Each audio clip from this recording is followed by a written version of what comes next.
옛 금곡역, 그러니까 폐금곡역에를 가면은 그 금곡역 역사를 좀 개조를 해서 그곳에서 예배를 드리는 교회가 있습니다.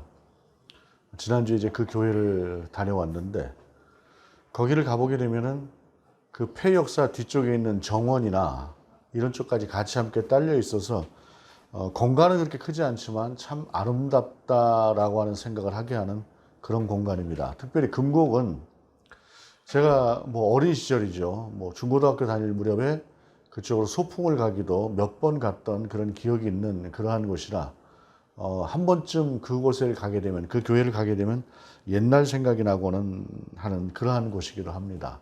벌써 이제 50년 가까이 지나간, 45년 정도 또 그 이상 정도가 지나간 그러한 세월들을 보면서 옛날에 참 이곳에 소풍 왔었던 때 그런 때를 이제 생각을 해봐요. 똑같이 교복을 입고 똑같이 학교의 행사로서 나가는 그러한 수업을 대신하는 시간인데 공부를 하러 학교를 갈 때는 참 부담스럽고 힘들고 가기 싫었던 것들이 소풍을 갈 때는 참 좋았던 그런 기억들이 많습니다.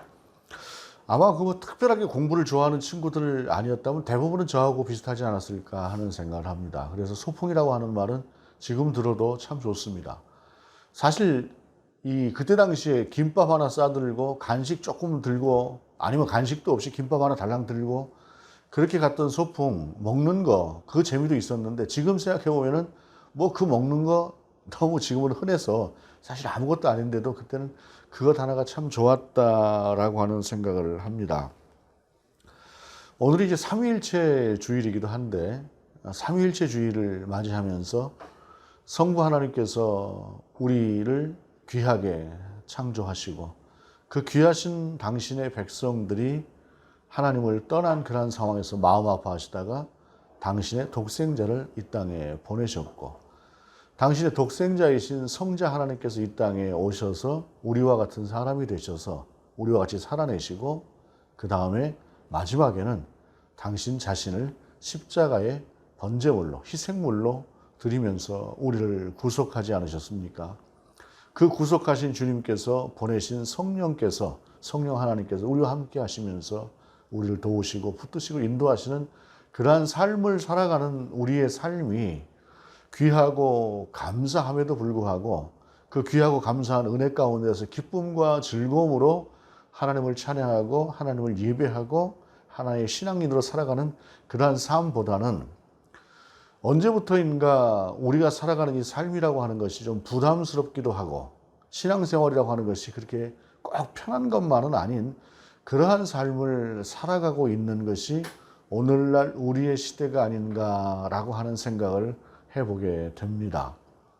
왜 그래야 할까라고 하는 생각을 해보면서 오늘 또 본문의 말씀을 통해서 우리가 하나님 앞에 어떻게 나아갈 것인가라고 하는 것들을 한번 돌아볼 수 있기를 바랍니다. 기쁨을 잊고 산다, 즐거움을 잊고 산다, 감사를 잊고 산다라고 하는 것은 어떤 면에서 보게 되면은 성찰의 시간이 없기 때문에 그렇습니다. 돌아보는 시간, 감사의 조건들, 왜 내가 기뻐해야 되는 존재인가라고 하는 것들을 자꾸 잊어버리고 살다 보니까 그런 경향이 있는데 그 잊어버리게 되는 성찰의 시간이라고 하는 것을 우리가 어떻게 표현하느냐? 기도라고 표현을 합니다. 기도하는 시간을 통해서 하나님 앞에 내가 아뢰릴 것을 아뢰기도 하지만 하나님께서 나를 돌아보시는 그 돌아봄을 내가 묵상하고 또 생각하면서 나 자신을 정리하는 그러한 시간들이 많이 적어졌어요. 많이 적어지고 저부터도 그러한 모습들을 보면서 우리가 좀 그러한 속에서 하나님의 사람으로 좀 세워져 갔으면 좋겠다라고 하는 그런 생각을 하면서 오늘 본문의 말씀을 보도록 하겠습니다. 본문 12절 말씀. 그러므로 형제들아 우리가 빚진 자로 돼 육신에 져서 육신대로 살 것이 아니니라 라고 말씀하고 있습니다. 우리가 빚진 자다라고 하는 그러한 말씀을 하고 계시는데 부채 인생이다라고 하는 것을 한번 이 말씀을 이해해 보면 좋을 것 같습니다. 우리가 요즘은 참 많은 사람들이 다 빚을 지고 살아요. 빚을 지고 살지 않는 사람이 거의 없다라고 할 만큼 우리는 빚을 지고 사는데 작은 빚을 생각해 보게 되면 우리가 카드를 쓰지 않습니까? 카드를 쓸 때 그 카드를 쓰는 것이 사실은 며칠 또는 몇 주 아니면 한 달 정도 또는 몇 달 정도 내가 그 시간 안에 갚아야 되는 그런 빚을부터 시작을 해서 학생들이 대학을 가게 되면 그 대학이라고 하는 기간 동안에 등록금이라거나 이런 모든 것들을 살아내기 위해서 또 이 보조금을 받고 장학금의 보조금을 받으면서 그것을 또한 이제 이자를 나중에 또 감당을 해야 되는 그러한 빚을 또한 지기도 하고 해서 어떤 면에서 보게 되면 사회생활을 처음 시작하는 그 시간부터 빚을 안고 시작한다라고 해도 될 만큼 그러한 우리는 빚과 연관되어져 있는 그런 모습들을 살아요. 그런데 아무리 공부하기 위해서 학생들에게 도움을 줬던 빚이라고 할지라도 그 학생이 사회에 나가서 기한이 되었을 때 그 빚을 갚지 않으면 그 빚이라고 하는 것은 결국에는 굉장한 부담으로 내게 다가올 수밖에 없는 것이 빚입니다. 집을 살 때에 현찰을 다 주고 집을 사는 사람은 없지요. 은행으로부터 빚을 지고 삽니다. 요즘 이제 걱정거리 중에 하나가 어떤 것들인가 하고 들어보게 되면은 많은 사람들이 빚을 내서 집을 샀는데 이 금리라고 하는 것은 무지막지하게 올라가고 또 집값이라고 하는 것도 어떻게 될지 모르고 하는 그러한 불안한 상황에서 이 부채를 지고 있는 인생이라고 하는 것이 참 고단하고 힘들다라고 하는 이야기들을 주변에서 자주 듣게 됩니다. 이러한 부채는 결국에는 나를 얽매이는 것이 되고 그 얽매임이 그냥 단순하게 생각만 얽매이는 것이 아니라 책임을 지게 만드는 그러한 것이 바로 이 빚이다라고 하는 개념이다라고 하는 것입니다. 그런데 오늘 본문은 그 빚을 진 것에 대해서 뭐라고 말씀하시냐면은 육신의 빚이 아니다라고 말씀하세요. 육신에 져서 육신대로 살 것이 아니니라라고 하시면서 육신에 진 빚이 아니다라고 하는 것을 말씀하고 있다라고 하는 것입니다.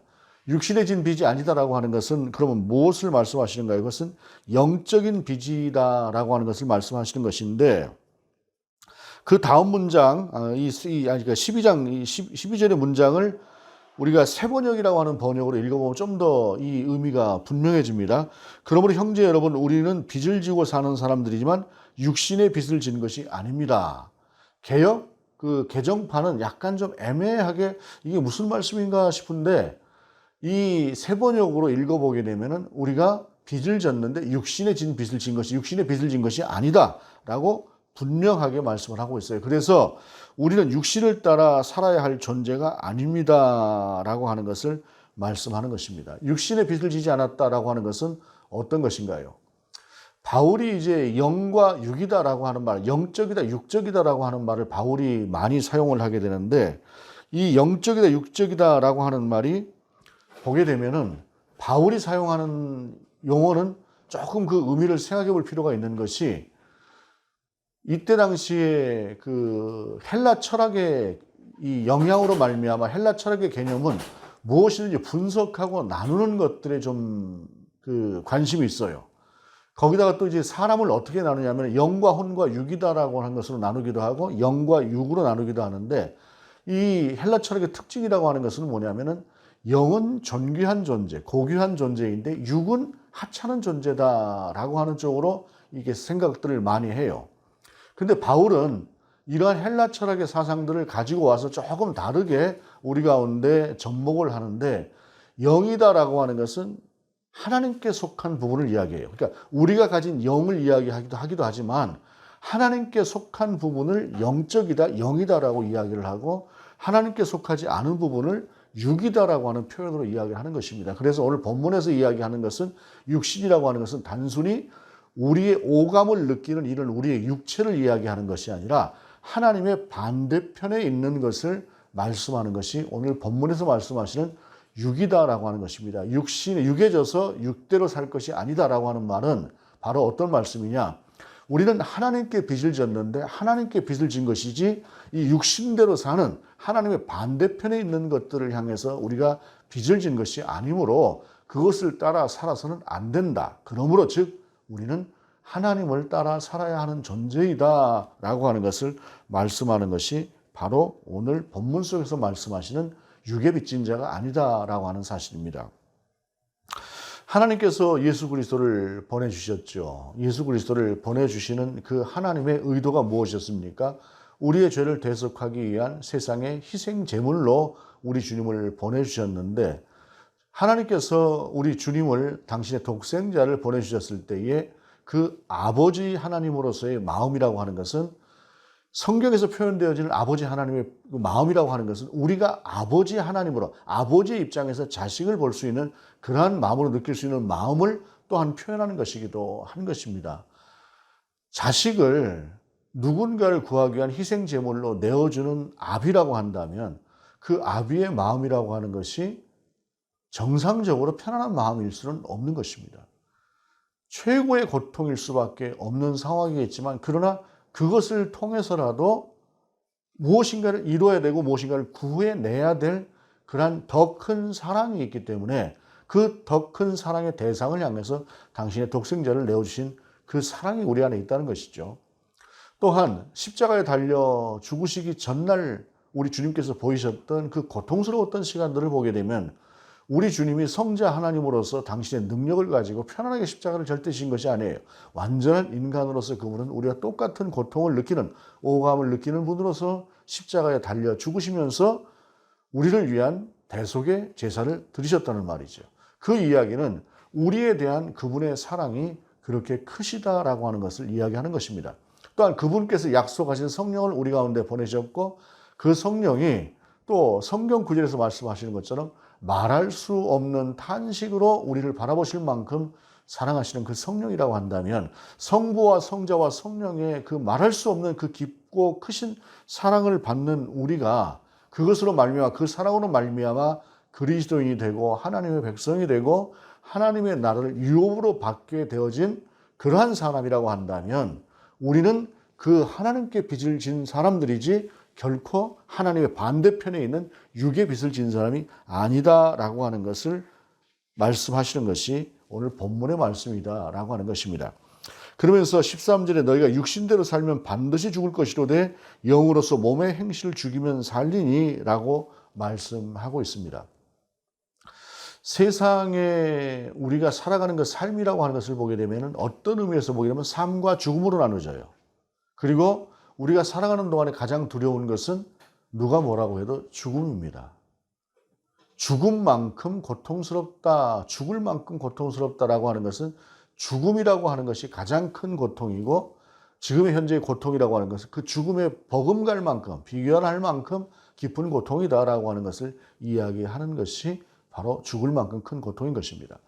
사람이 어떤 힘들고 어려운 상황을 만나게 되면 이것은 죽음보다 더 큰 고통일 것이다라고 하는 생각을 할 수도 있을 것입니다. 그러나 사람이 가지고 있는 본능이라고 하는 것을 보게 되면 사람은 아무리 험악하고 힘든 상황, 예를 들어 정상적인 상황에서는 감당할 수 없을 것 같은 상상도 할 수 없을 것 같은 그러한 상황 속에 몰려도 그 속에서 끈질기게 생명을 보존하고자 하는 그런 본능을 가진 것이 사람입니다.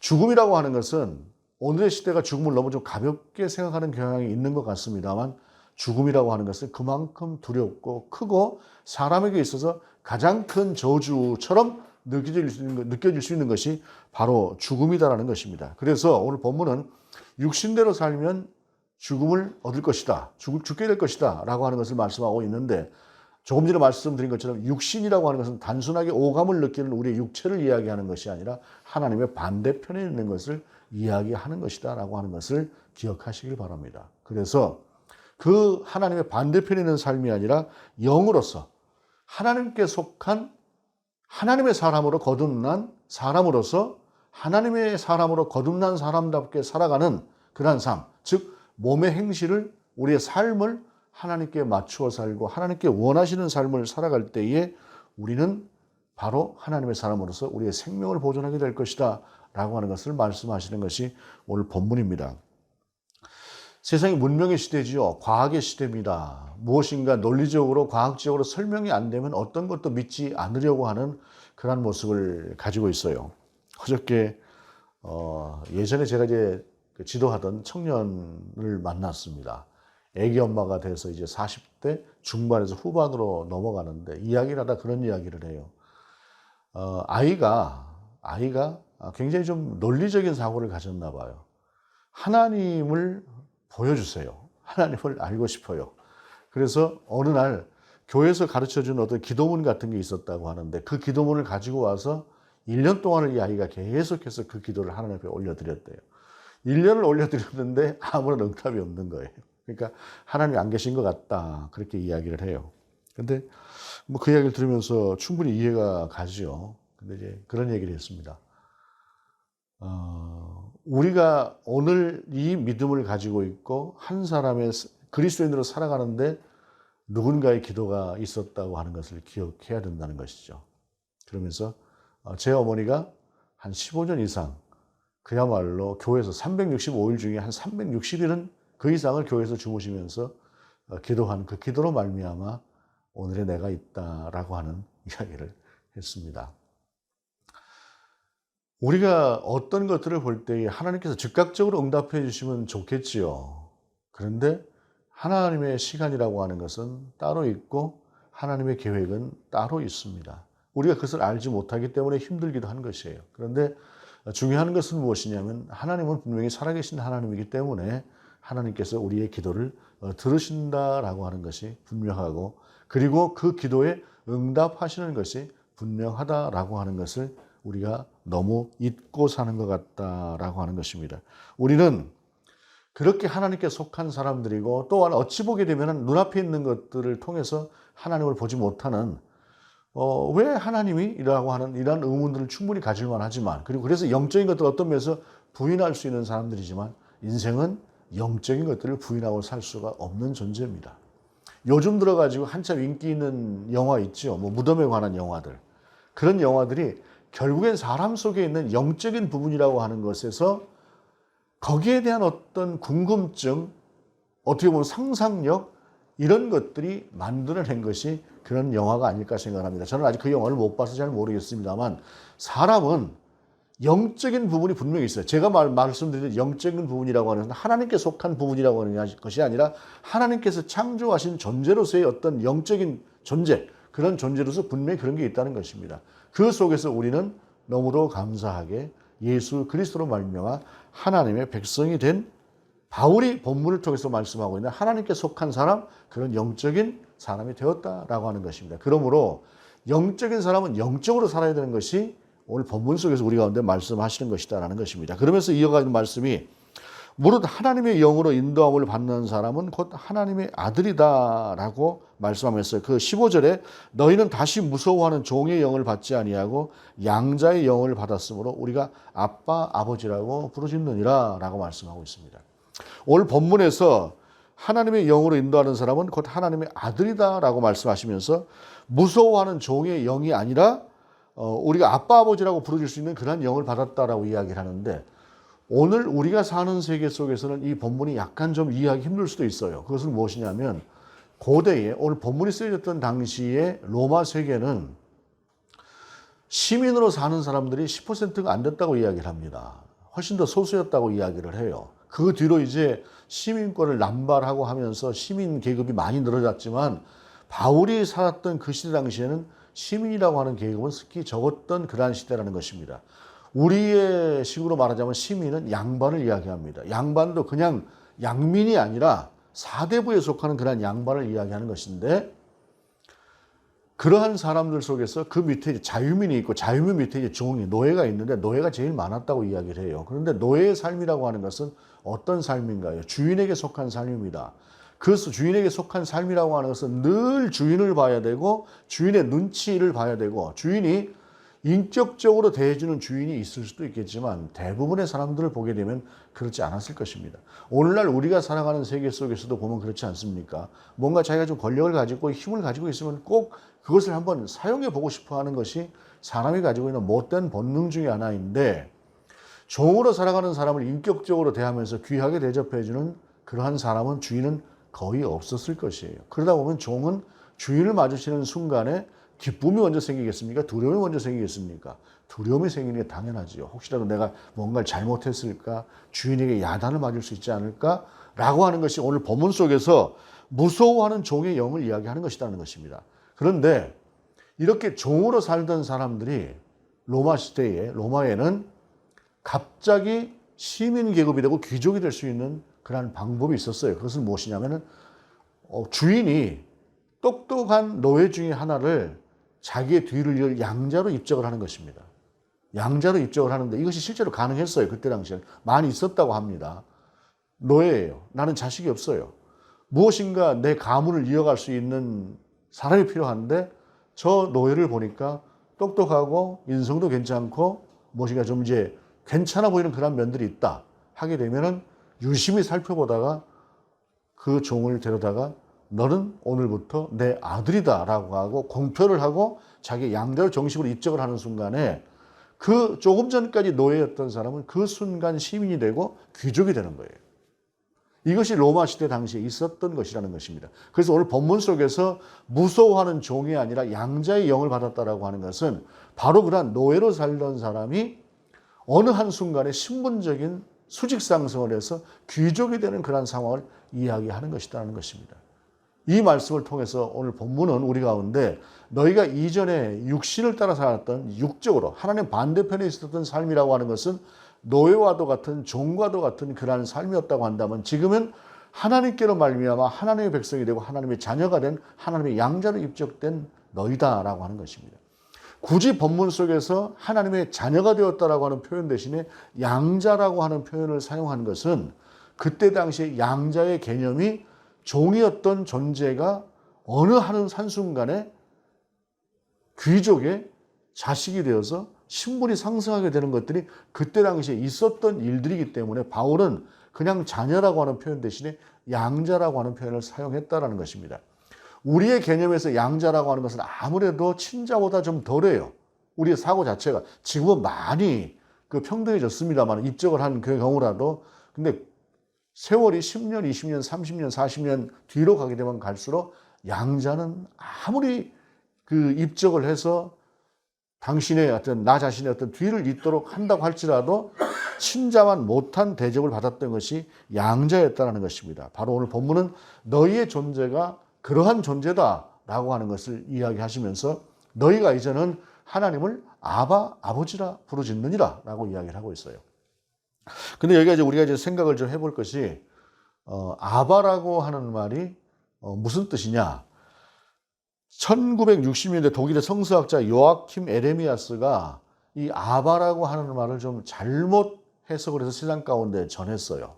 그것은 뭐냐면, 저도 사실 이제 이 요아킴 에레미야스의 주장을 따라서 여러분에게 설교를 하기도 했던 적이 있습니다. 근데 그것이 이제 우리가 생각하는 어떤 아이가 친밀하게 아버지를 아빠라고 부르는 것 같은 언어가 아바다. 그래서 아바, 아버지라 부르는 것이다. 라고 하는 것이 요아킴 에레미야스가 이 주장했던 그런 것들인데 이 말이 얼마나 감동적이에요. 그 노예로 살던 사람이 아버지를 아버지라고 부르는데 그 아버지라고 하는 것이 마치 어린 아이가 정말로 아무 허물 없이 아버지를 아빠라고 부르는 것처럼 부른다라고 하는 이 말이 이 말 자체가 너무 근사한 표현이다 보니까 사람들이 그 표현대로 많이 사용들 했습니다. 근데 그게 아니라는 거예요. 그게 아니고 1988년에 이제 셈족 언어, 이스라엘 지역에 속한 이제 그쪽 지역의 언어를 연구하는 제임스 바라고 하는 사람이 있었다 그래요. 그 사람이 연구를 해보니까 아바라고 하는 말은 아람어인데 이때 당시에 그냥 아버지를 일반적으로 애나 어른이나 부르는 표현이 아바라는 거예요. 그러면은 왜 아바 하고 또 아버지 용어를 두 개를 사용했느냐? 그러면 보게 되면 아바는 아람어고 그 뒤에 아버지는 헬라어 파테르라고 하는 말인데 아바오 파테르라고 하는 이 말은 바울이 아버지라고 하는 말인 아람어와 헬라식의 언어인 파테르, 아버지를 동시에 가지고 와서 아버지와 아버지, 그냥 똑같은 그 이름을 한 번 더 사용해서 강조형처럼 이렇게 사용하게 된 것이 아바와 파테르라고 하는 그런 표현이었다라고 하는 것을 이야기하게 되었고 지금은 이제 그것이 정설이 되어져 있습니다. 물론 이것도 또 언제 바뀔지는 모르겠습니다만 중요한 것은 노예가 주인님하고 부르던 대상을 향해서 아버지로 부를 수 있었다라고 하는 것입니다. 어찌 감히 종이었을 때 주인을 향해서 아버지라고 부르겠습니까? 어찌 종이었던 당시에 그 주인을 향해서 허리를 세우고 볼 수가 있었겠습니까? 어찌 종이었던 존재가 그 주인과 함께 같은 식탁에서 같은 음식을 먹을 수가 있겠습니까? 상상도 할 수 없는 그러한 상황이 양자가 되는 순간에 신분이 완전히 바뀌면서 아버지의 상에서 아버지와 같이 먹고, 아버지가 부리던 종이 나의 종이 되고, 아버지의 재산이 나의 재산이 되고, 아버지가 가지고 있던 모든 것들이 내 것이 되는 것, 물려받게 되는 그러한 모든 것들을 유혹으로 받는 그러한 존재가 되었다라고 하는 것을 이야기하는 것입니다. 그러면서 이어지는 말씀은, 이제 본문은 여기에 방점이 있어요. 17절, 자녀이면 또한 상속자 곧 하나님의 상속자요 그리스도와 함께한 상속자니 우리가 그와 함께 영광을 받기 위하여 고난도 함께 받아야 할 것이니라 라는 것입니다. 양자가 되고 나면 한 가문에 이제 그 가문을 이어받을 그러한 아들이 되고 나면 그 다음부터 그 가문의 명운은 자기 자신의 명운입니다. 아버지가 흥하고 나도 흥하는 거예요. 그러나 아버지가 가문이 망하면 나도 망하는 것입니다. 그래서 한 가문에 속한 아들이 되는 순간에 그 가문의 모든 일은 곧 내 일이 되는 것이다라는 것입니다. 상속자이기 때문에 그렇다는 것입니다. 그러면 그 상속을 받은 사람으로서 가문에 위기가 닥쳤다라고 할 때에 그 가문을 지키기 위해서 목숨을 걸어놓고 싸우기도 하는 것이 바로 양자된 아들의 의무다라고 하는 것입니다. 그렇게 실제로 살았던 것이죠. 그러면서 우리를 향해서 우리 하나님께서는 너희의 존재라고 하는 것은 그렇게 귀한 존재인데 그 귀한 존재로서 귀한 하나님의 유업을 상속받을 너희가 영광만을 받는 것이 아니라 때로는 고난이라고 하는 것을 받아야 될 필요가 있다는 것입니다. 고난이라고 하는 것이 이유가 없는 고난이겠습니까? 하나님께서 세상을 통치해가는 그날 가시는 과정 속에서 하나님의 당신의 온전하신 뜻을 이루기 위해서 우리 가운데 주시는 그 과정이라고 하는 것이 바로 오늘 본문 속에서 이야기하는 고난일 수도 있는 것입니다. 우리 주님께서 십자가를 지셨던 그 고난이라고 하는 것은 단순한 고난으로 끝나기 위한 고난이 아니라 우리를 모두를 살리기 위한 고난이셨던 것처럼 우리 앞에 놓여진 모든 상황, 그중에서 고난이라고 하는 부분조차도 하나님께서는 당신의 선하신 목적을 두고 우리를 인도해 가시는 것이 바로 우리에게 주어진 고난이다라는 것입니다. 그러므로 이 고난이라고 하는 것은 단순하게 저주를 받는 것처럼 우리가 받는 고난이 아니라 장차 우리에게 주어질 영광을 바라보면서 나아가는 그러한 과정으로서의 고난이다라고 하는 것을 우리 가운데 말씀하고 있다라고 하는 것입니다. 어떤 목사님이 미국에서 이제 공부를 할 때 함께하는 친구들이 있었던 모양입니다. 미국인 친구가 있었는데 이 미국인 친구가 뭐 불고기 같은 거 뭐 이런 거는 굉장히 한국 음식을 좋아하는데 특별히 김치나 뭐 찌개 종류 이런 것만 나오게 되면 그냥 코를 막으면서 표현을 하는데 이게 좀 기분이 확 상할 정도로 오바로 표현을 했나 봐요. 나 된장찌개 싫어. 김치 싫어 하면서 왜 이런 걸 먹어? 이렇게 이제 이야기를 하니까 아니 불고기는 그렇게 잘 먹는 녀석이 뭘 그렇게 심하게 하면서 기분이 좀 많이 상하고 자존심도 상하고 그랬던 모양이에요. 그런데 이 미국인 친구가 어느 날 대한민국에 와서 대한민국에 영어 강사가 됐대요. 영어 강사가 됐는데 어느 날 자기들 부르고 친구들 그때 당시 있었던 친구들을 부르고 해서 봤더니 그 강사를 하고 있는 원어민 강사를 하고 있었던 그 친구 옆에 한 여자가 있더랍니다.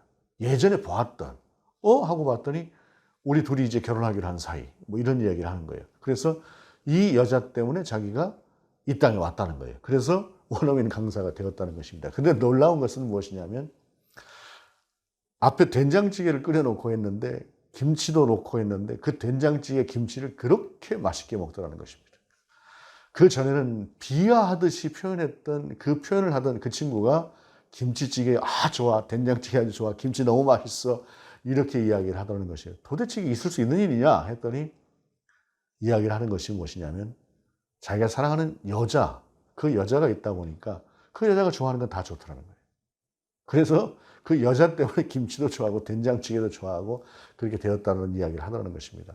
여러분 주님께 아주 가까이 가셨던 기억이 언제쯤 되는 것 같습니까? 우리 주님과 아주 가까이 있었던 그러한 시간들이. 우리가 주님과 좀 거리가 멀어진 것 같습니다. 이 세대가 멀어지다 보니까 그런 기쁨과 감격을 몰라요. 우리가 좀 더 주님과 가까워지면 우리를 향하신 그 크고 놀라우신 감당할 수 없는 그 사랑을 우리가 알게 되고 느끼게 되지요. 그때 우리 안에는 주님을 위해서라면, 하나님을 위해서라면 아까울 것이 없는 그러한 인생이 됩니다. 우리가 기쁨이 사라지고 감격이 사라지고 감동이 사라지고 감사가 사라졌다는 것은 우리가 주님과의 거리가 멀어졌다는 이야기죠. 우리가 더 가까이 갈 때에 우리가 그 기쁨을 회복할 수 있습니다. 어떤 분이 그런 얘기를 해요. 오병이어의 이야기를 하면서 진정한 승리라고 하는 것은 나 혼자 먹을 것을 5천 명에게 나누어서 5천 명과 함께 먹는 것이 진정한 승리자고 진정한 성공인데 세상은 반대로 생각한다는 것이에요. 5천 명이 먹어야 될 것을 나 혼자 먹는 것을 성공이라고 생각을 한다는 것입니다. 우리의 생각들이 그런 쪽에 좀 많이 가 있죠. 생각을 좀 바꿨으면 좋겠습니다. 우리가 물론 5천 명을 먹일 만큼 가지고 있지 않겠지만 그럼에도 불구하고 하나님께서 원하신 인생이라고 하는 것이 무엇인가라고 하는 것들을 좀 생각하면서 그러한 라이프 스타일로 우리를 하나씩 바꾸어가는 것, 그리고 하나님께로 좀 더 가까이 나아가는 것. 그래서 그 친밀하고 따뜻하고 감동적일 수밖에 없는, 그래서 정말로 당신이 원하시면 내가 모든 것을 드릴 수 있습니다 라고 하는 그러한 고백이 저절로 나올 만큼 좀 더 그 가까이 갔으면 좋겠다라고 하는 생각을 합니다. 그러한 여러분이 되었으면 좋겠습니다. 그래서 의무가 아닌, 억지로 하는 것이 아닌 기쁨과 감사로 나아갈 수 있는 그러한 하나님의 백성으로서 살아갈 수 있는 저와 여러분이 되었으면 좋겠습니다. 회복되어지고 우리의 시선을 우리가 두어야 할 곳에 둘 수 있는 그러한 사람으로 세워져 갔으면 좋겠습니다. 그 가운데 우리 가운데 역사하시는 그 주님과 함께 기쁨과 감격이 넘치는 그러한 신앙 되었으면 좋겠습니다. 기도하시겠습니다. 주님, 우리가 주님과의 감격을 회복할 수 있기를, 또한 우리의 시선과 생각이 주님의 생각으로 맞춰질 수 있기를, 그리고 그렇게 사는 기쁨을 우리가 누릴 수 있기를 기도합니다. 예수님의 이름으로 기도드립니다. 아멘.